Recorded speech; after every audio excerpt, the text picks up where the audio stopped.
guys, today I want to show you how to make the easiest and the most delicious sourdough bread ever.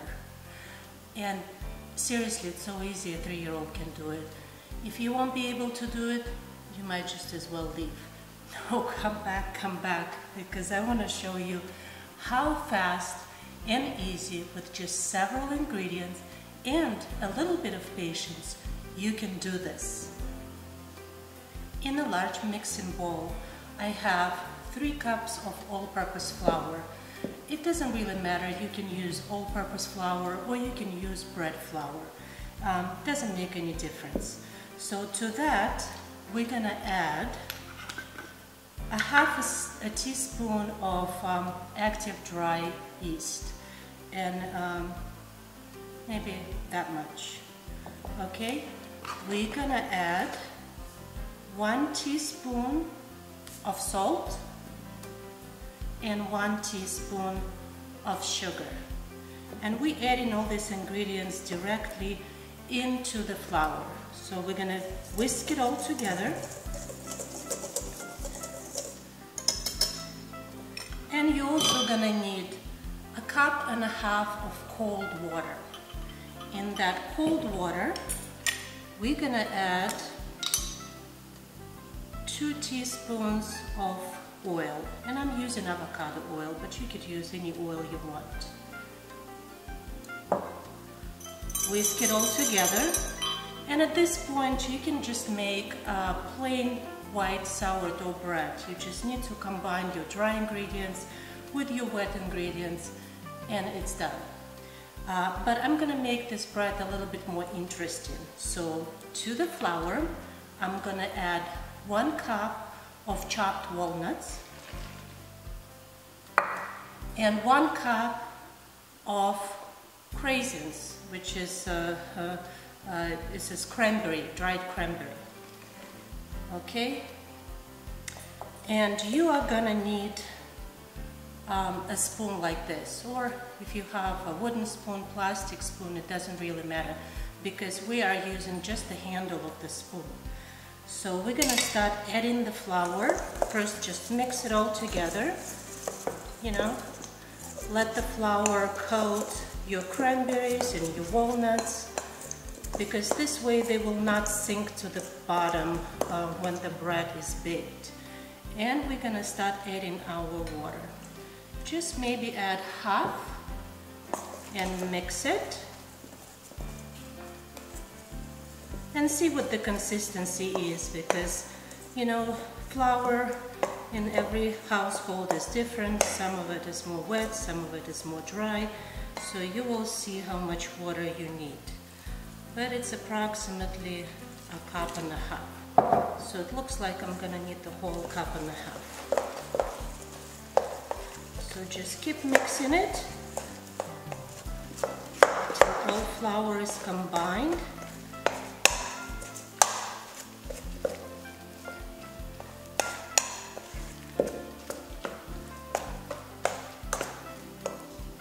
Okay, and it's gonna look like this. It is a pretty wet dough, but that's all you need to do right now. You don't need to knead the dough, you don't need to do anything. So all you need to do is just combine all your ingredients. You see? Pretty sticky, right? So at this point, guys, our job is done here. We're gonna close this container with the lid, or you could use a towel or just a plastic wrap, and we are gonna put it in the oven, not in the hot oven, in the cold oven, because this dough doesn't like any movements or air or even light. It doesn't like people walking around, and so I figured out the oven would be a perfect place for it. Or you could put it in the pantry if you'd like, but it needs to stay in the sort of warmish, tight space with no air coming through. So we're gonna let it proof for 18 hours. Yes, that long. But what I like about this recipe, you just put it to rise to proof in any type of space, which is in my case it's oven, and then you can go on with your day, you can do other things, and then come back to it tomorrow. So tomorrow we're going to come back to it, I'll show you what it looks like, and we're going to bake that bread. Good morning, guys. This is next morning of our bread making. So this is what our dough looks like. It's got a lot of bubbles, and it has a very strong yeasty smell. We need slightly to dust our table with the flour, and we're gonna take that dough out on a floured surface.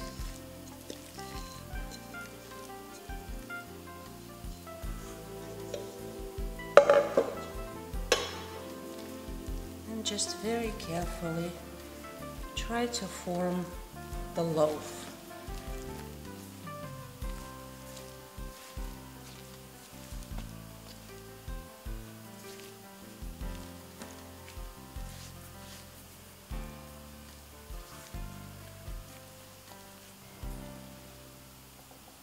I have this wonderful clay pot.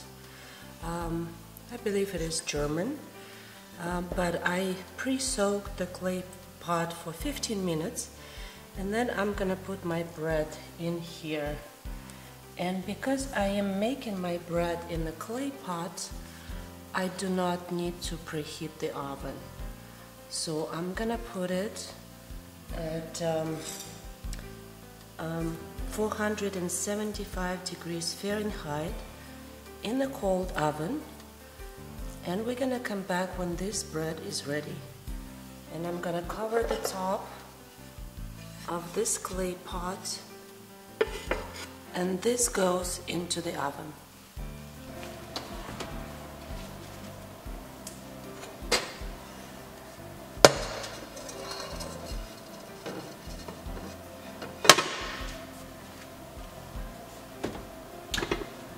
This is what our bread looks like. I hope you guys can hear that.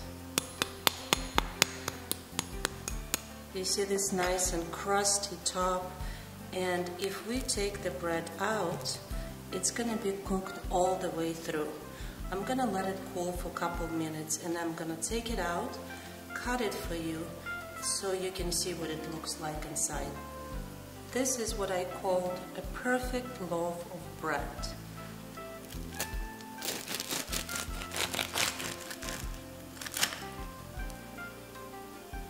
See? It's ready. There is nothing better than the fresh smell of bread in the morning. Thank you guys so much for making this bread with me.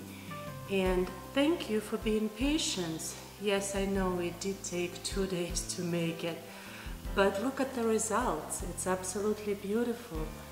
If you haven't subscribed to my channel, please do, and give me a big thumbs up for this video.